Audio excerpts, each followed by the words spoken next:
Is this the year Iowa State and Matt Campbell finally beats Iowa at home in Ames? And this weekend, there are only 12 games between Power Four schools. And the one featuring two ranked teams, Michigan visiting Oklahoma. Guys, that is one of the three games I'm going to break down for you today. Hi, everyone. Al DeMarco here, General Manager, DeMarcosports.com. And it's fair to say that I've been a little hot here with the complimentary plays. How hot do you ask? No, this is not like an old joke from Johnny Carson shows from back in the 60s and 70s. No, but the complimentary plays, I'm on a 61 and 29 roll in all sports combined, 61 and 29. NFL preseason, I hit 6 out of 8, and you know it's damn hard to win in the NFL preseason. And then in college football, how about a 5-1 start? 5 out of 6 after going 2-0 last weekend, giving you Georgia Tech at Colorado. And then even easier last Saturday, Virginia in an absolute obliteration in their game, a double-digit blowout victory. So that sets the stage for this Saturday card. The three games I'm going to be breaking down for you: Iowa State, Michigan taking on Oklahoma in Norman, and San Jose State and Texas. Yes, San Jose State and Texas. Those are the games I'm going to be breaking down for you. I hope it's been a good week for you. A couple of crazy NFL games here the past couple of nights, and interesting game in college football last night between James Madison and Louisville. But hey, that is all in the rear view mirror. Let's get with it. Let me just remind you, if you have not yet subscribed to the channel and you always want to be alerted to when I'm going to have a video, all you've got to do is click on that little button down there in the corner, and you will always be in the know when I will have a video. Of course, I will certainly have one for Sunday, for the first official Sunday of the NFL season. Again, just subscribe down there in the bottom, and you will always know when I will be around. Okay, so let's take a look at these games. I'm going to run them in reverse chronological order, and then I'll tell you at the end which game I like the most. The Oklahoma-Michigan game. Oklahoma is a solid 4.5-point favorite against Michigan. The game kicks off at 7:30 Eastern time in Norman. By the way, I make it a habit as I've traveled all across the country, up, down, left, and right. And Norman, Oklahoma, I find that to be one of the nicest college towns I've been in. I love the stadium, love the campus. Listen, I went to Temple University. It was like a concrete jungle. So anything is better than Temple. Needless to say, Temple is not hiring me as their director of student affairs anytime soon. But Norman, if you ever get a chance, nice college environment, nice college town, old stadium, but definitely it's what a college football stadium should be. And it's going to be rocking tonight in Norman. Now, this is the only matchup between two ranked teams this week. You've got number 15 Wolverines at number 18 Norman. And these two teams, of course, have undergone a lot of changes. Last week, I can't say it was an impressive debut for Michigan. I mean, they struggled at home against New Mexico, a New Mexico team that had 70 new players in the program.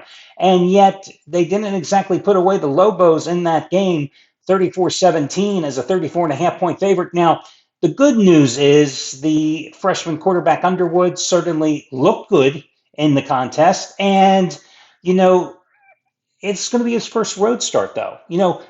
Playing at home in the big house and going 21 for 31, 251 yards and one touchdown, only sacked twice in new offensive coordinator Chip Lindsey's offense with Michigan getting 452 yards.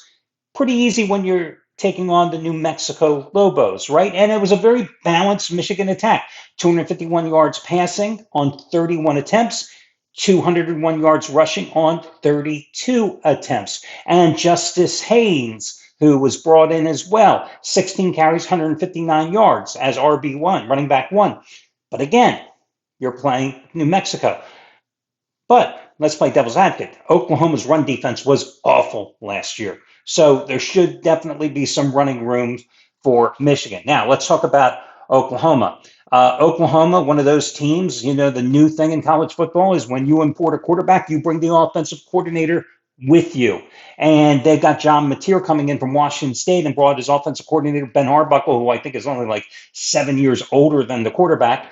And he, last year, the quarterback, 3,100 yards, 29 touchdowns, 826 yards rushing, 15 touchdowns for Washington State. So you got a guy, 3,900 all-purpose yards, 44 touchdowns last year for Washington State. And that was for a Washington State offense that averaged a little over 36 points a game. So Oklahoma opened up at home, and, they took on Illinois State, little sisters of the poor.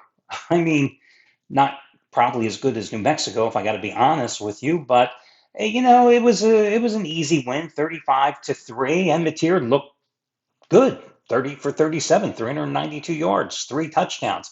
Oklahoma's offense, 495 yards. Again, playing devil's advocate, they did not run the ball as well. And the other thing that did concern me a little bit is the offensive line. Even though they have 5 starters back, an offensive line that was dreadful last year, giving up 50 sacks. Is it going to afford Mateer enough time? Now, he's a very good scrambler, but, Michigan has that good front defensive 7. They had 3 sacks against New Mexico last year. This is a Michigan defense that was number 19 in total defense last year. I mean, so you have 2 pretty good defensive teams. You have one team that can definitely run the ball, one team that the jury is certainly still out. And yet, I like Oklahoma in this game, minus the 4.5 points. You read a lot of prognosticators, a lot of previews, and a lot of folks think that this is going to be a 3-point game. Well, listen, it could be. This game is damn close. Obviously, with a line of 4.5, I'm going to tell you, as I always do, to buy down the half point in this game. Many, many times I will say to you that the marquee games are often the toughest to win, that I find that on a Saturday card that you find the best value in looking for games that fly under the radar. I like to concentrate the most where the odds makers concentrate the least. Well, this is one of those marquee games. Now, did I go against myself last week when I used Texas, Ohio State? Yeah, I did. But you have to understand, matter of fact, while you're watching this video, I'm flying to Columbus, Ohio, for my next appointment here on Monday. I'm in Columbus, Ohio, 4 to 6 times a year. I've been following the Ohio State Buckeyes like they're my new home team because that's where I get treated for my leukemia. And, I follow the programs. I was wrong last week with Texas, but I rebounded strong, and I'll talk about that in a moment. So I do like Oklahoma. That's one of your picks. FYI, talking about rebounding, yeah, I lost with Texas last Saturday. In fact, 4 guys at the site lost with Texas last Saturday. In our business, we say the Longhorns had too much weight on them. But I never let yesterday affect how I play the following day. I don't sit here and go, oh my God, I lost. I can't win again. I'm suicidal. I'm walking on the ledge like a lot of guys do in this business. You got to have short-term memory deficit. So I came right back, hit a 2-team teaser on Sunday with Notre Dame and South Carolina. And then I came back on Monday and thought Bill Belichick's a fraud. An angry old man, isn't he? And used TCU, and they won by 147 points. So that puts me into position today with top-rated 15-dime best bet winner number 25 out of 37 in college football. And over the past 2 years, my Saturday best bets, 13 and 6. So today, my 15-dime best bet is what I'm calling my bulletin board basher blowout, and I dare you to say that 4 times quickly, because I certainly couldn't say it once. That's my best bet for today's card. It's the half price play of the day. Or, as you see at the bottom of the screen, you can get my best bet, the latest play from Rick Torino, who's just had a hell of a 3-year run since joining the site. He's on Iowa State, the game I'm going to talk about next. And all the plays of all the handicappers for free if you've never done so before over at DeMarcosports.com using the 2-day free all-access pass. You pick the day. You can get today and tomorrow, for example, your choice. Each day it would cost you $109. Otherwise, you get it for free, no strings attached, using the free all-access pass. If you have any questions, you can always contact customer service. But again, I can't really oversell the word free. It's your way of getting a taste of everything at the site, see how handicappers evaluate the games, getting everything, no strings attached. The all-access pass 2-day free. Okay, moving on. Let's talk about the Iowa State contest. Obviously, this has been a series where very close, 11 of the last 13 decided by 10 points or less, including the last 7. 5 of the last 7 have been one-score games. Ironically, this is where Iowa State is seeking its first win in Ames in the series since 2011. 0-6, straight up 1-4-1 against the spread at Jack Trice Stadium. 8-22 lifetime in Ames on their home field. In fact, the road team has won 5 straight in the series. Matt Campbell has never beaten Kirk Ferentz in Ames. 2-6 straight up overall against the Hawkeyes. But I think this is one of those games you throw out all the long-term series trends because, listen, streaks are meant to be broken. I think Iowa State is the better team. Is Iowa a stronger team maybe defensively? Yes. But offensively, I think the jury is still out here. And I love the fact that Iowa State has 2 games under its belt. They went to Dublin. They took care of business, winning outright as a 3-point dog against Kansas State. Last week, they beat up South Dakota at home 55-7. I think they have the advantage at quarterback. I know Iowa went out and they got Mark Gronkowski from was it North Dakota? I don't know. It was one of those teams in the middle of the country, one of the 2 states I've never been to. But, he left last week's game with leg cramps. He was 8 for 15, 44 yards, 1 touchdown, 11 carries, 39 yards. He missed the entire spring because he was recovering from shoulder surgery. So he really only joined the team in June. Has he had sufficient enough time to develop that chemistry you're going to need with your receivers? Plus, he's going to be facing a 3-3-5 defense today that Matt Campbell's guys are going to throw at him. It's not something you see all the time. So beating Albany 34-7 at home, I don't really know if that's really an indication of whether the Hawkeyes can really score. That has been a problem for them for years. So I like Iowa State here, bucking the trends, laying the 3.5, and I'm going to go with Iowa State in this game. And again, I'm going to tell you to go ahead and buy down the 0.5 point on Iowa State. And this is an interesting game, too. I think that as you get closer to that noon Eastern time kickoff, you might find this line actually moving down to 3 because everybody and their brother knows that the dog is the way to go in this series, that the road team is the way to play in this series, that Iowa is the way to go in this series as well. So I think that may move this game down to 3, and you may be able to buy down the 0.5 point to 2.5. Which is advantageous, of course, when you might be looking at a low-scoring, defensive-minded game.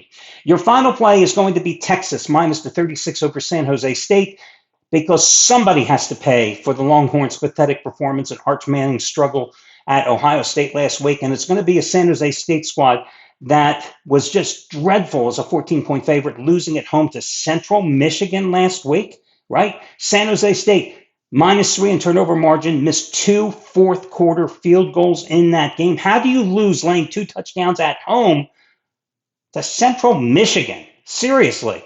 Texas doesn't have any look ahead. They only have UTEP on deck. So I think this is a game that Texas just rolls. I think they named the score, and they've got to get the cobwebs out. They've got to get the offense rolling. This is not a game that you're going to see the Texas second and third stringers in there in the third quarter. No. This is a game that they've got to establish their dominance for the first time this season. Somebody's got to pay. That's going to be San Jose State. Okay, if I'm going to rank the plays for you, I'm going to go out on a limb here. I think Iowa State would be number 1. Texas, believe it or not, is going to be number 2. Yeah, I know, 36.5 point favorite, but Texas is going to be number 2, and Oklahoma is going to be number 3. So Iowa number 1, Texas number 2, and Oklahoma is going to be number 3. So that'll do it, guys. FYI, one more thing for you, just quickly to tell you. Today, the second biggest discount available all year long, 27% off your total purchase price. That's picks or packages. If you already have the package player and you want to extend it out further, you can take advantage of that. That's over at the site. Good luck, everybody, and talk to you again on Sunday. Take it easy.